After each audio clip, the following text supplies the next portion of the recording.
Hi friends. So నిన్న మనకి big boss 9 సంబంధించి కళ్యాణ్ గారు అయితే విన్ అవడం జరిగింది కదా.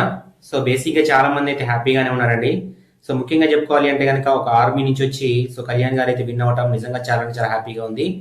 అండ్ నెక్స్ట్ చూసుకున్నట్లయితే మరి ఇమాన్యుయేల్ గారండి. సో బేసిక్గా బుల్లితెర మీద ఒక కామెడీని అయితే క్రియేట్ చేసి సో అద్భుతమైన ఎంటర్టైన్మెంట్ ని సో అందరినీ కూడా కనబరిచారండి.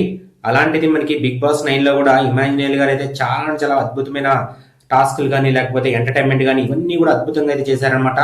అయితే ముఖ్యంగా చూసుకున్నట్లయితే మరి టీవీ యాక్టర్స్ ఎవరెవరైతే ఉన్నారో సో ఇందులో రోహిణి గారు అండ్ అదేవిధంగా గెటప్ శ్రీను వీళ్ళిద్దరూ కూడా అయితే ఇమాన్యుయేల్ గారికి కప్ రాకపోవడం చాలా అంటే చాలా బాధగా ఉందని చెప్పేసి కూడా వాళ్ళ మాటలన్నీ కూడా సో ఇన్స్టాగ్రామ్ పోస్ట్ ద్వారా అయితే మనకి తెలియజేశారనమాట. అయితే బేసిక్గా యాక్ట్రెస్ రోహిణి గారు అయితే ఒకటే మాట అన్నారండి. సో కష్టపడ్డ వాళ్ళకి ఎప్పుడు కూడా వాల్యూ ఉండదు.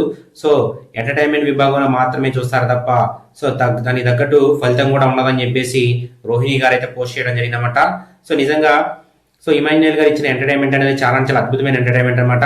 సో కాకపోతే ఫన్నీ టాస్క్లు కానీ లేకపోతే అన్ని ప్రతి ఒక్కటి కూడా చాలా చాలా అన్ఫేర్ గా కాకుండా సో జెన్యున్ గా అయితే ఆయన పార్టిసిపేట్ చేయడం జరిగింది కాబట్టి సో రోహిణి గారు కానీ ఇటు గెటప్ శ్రీను గారు కానీ సో వీళ్ళిద్దరు కూడా అయితే సో వాళ్ళ భావాలను అయితే వ్యక్తపరిచారనమాట. సో ముఖ్యంగా మరి చూసుకున్నట్లయితే గెటప్ శ్రీను గారు కూడా ఒకటే మాట అన్నారండి. సో నిజంగా ఇది ఒక అన్ఫేర్ ఎలిమినేషన్ ఏమో అని చెప్పేసి కూడా ఆయన తన మాటల ద్వారా అయితే కనిపించింది అనమాట. సోషల్ మీడియాలో maximum to maximum Emmanuel persons ఎవరైతే ఉన్నారో వాళ్ళందరూ కూడా సో ఒకటే అంటున్నారండి.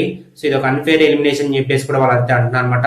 సో ఏది ఏమైనప్పటికీ బిగ్ బాస్ 9 కి సంబంధించి కళ్యాణ్ గారు విన్ అయ్యారు కాబట్టి అందరికీ కూడా అయితే అప్రిషియేషన్ అయితే చేయాల్సిందేనమాట.